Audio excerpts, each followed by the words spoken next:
Merry Christmas, everybody. It is the week of Christmas. Hopefully you're having a great holiday season so far. Hey, this video is going to be a little bit different from other videos that I posted on the channel. It's primarily because most of the videos that I post are marketing videos. We're trying to help you build a good website strategy, trying to help you grow your agency or kind of grow and develop a visual brand. This video is going to be a little bit different because number one, obviously I'm not in my studio, but secondly, because it's a little bit more personal. It's going to be less marketing, less business, and more about something that I think bleeds into business and bleeds into marketing, but it's certainly a more personal part of my story that I went through close to a decade ago at this point.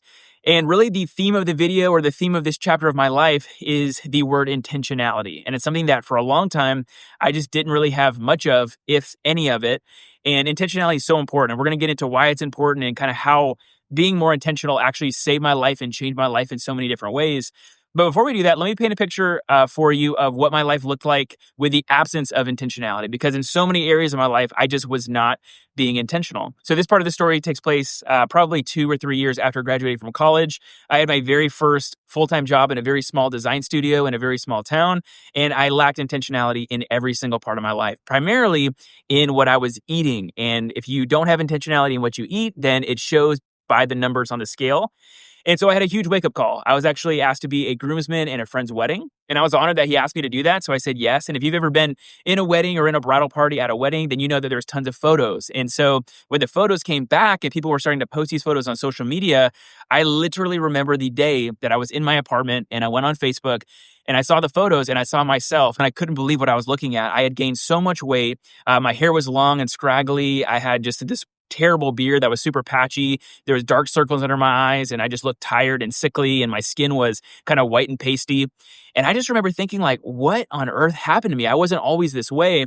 And really what got me to that point was just eating whatever I wanted to eat and not exercising and just doing whatever was the easy thing and doing whatever I wanted to do. I literally for lunch on my lunch breaks, as I was leaving this small design studio in this small town, I would drive to McDonald's and I would order a double quarter pounder meal with a large Coke, a large fry, and an extra McDouble. And also I was supersizing. I supersized fries, supersized the drink. I don't even know if they do supersize anymore because I haven't been to McDonald's in years. But at this point, I was going there almost every single day and I was ordering a meal that probably was around 3,000 calories for one lunch. So again, it just added up and it added up and it added up. And so I saw those pictures for my friend's wedding and I just needed to see how much I weighed. And so I went to my bathroom. I had an old scale that I hadn't stepped on in years underneath my bathroom sink, and I pulled it out and I stepped on the scale and I watched as the numbers just climbed higher and higher and higher all the way to 290 pounds. By the way, if you're 290 pounds or 300 pounds or 320 pounds, this is not any shade. I'm not throwing shade at anybody. I'm not trying to shame anybody. I'm just talking about my personal and my specific journey.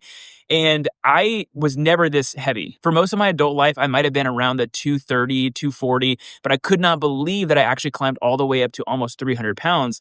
And so I just knew I had to make a change. I had to do something about it. By the way, this wasn't the only area in my life that I was lacking intentionality, even with my finances. I literally had to borrow rent money from my mom and I paid her back, but I had to borrow rent money just to pay my rent one month because I was so bad at managing my finances. If I wanted something, I bought it. If I wanted to eat something, I ate it.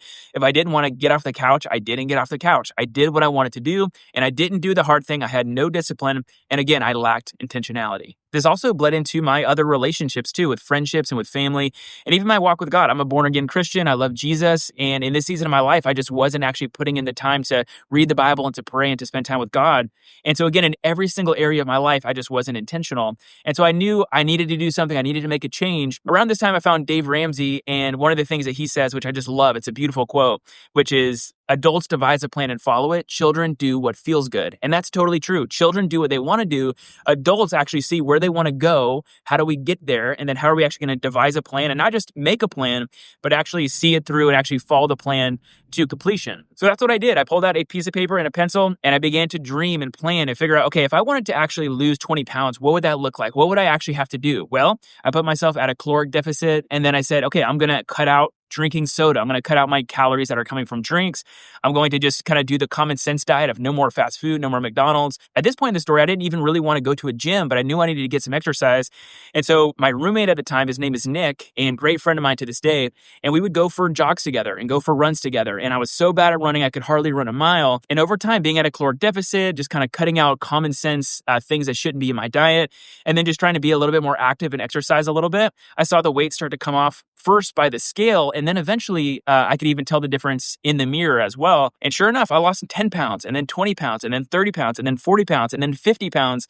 And I remember the day that me and Nick were walking around at Walmart, and in the pet aisle at Walmart, they have those big 50-pound bags of dog food. And I remember Nick saying, dude, you lost that much weight. And we picked it up, and I couldn't believe that I was actually carrying around that much extra dead weight on my body every single day. So anyways, I kept going. I kept being intentional. I kept following the plan that I created for myself, and I lost more weight and more weight. I think I got all the way from 290 down to around 210.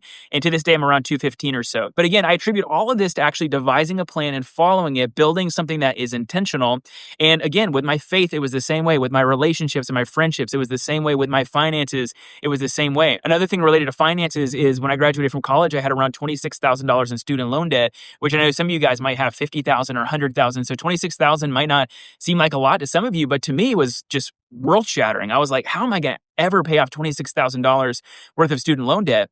And when my wife and I got married, we just decided to attack it with a vengeance. We built a plan. We actually printed out an old school thermometer, taped it to our fridge, and filled it in with a red Sharpie marker. Every time that we were able to pay an extra $1,000 off the principal, or an extra $2,000 or $5,000 or $10,000, then we just kept tacking away at it little by little over time until the entire thermometer was filled up red. And then we were out of debt. We were debt free, and we celebrated big.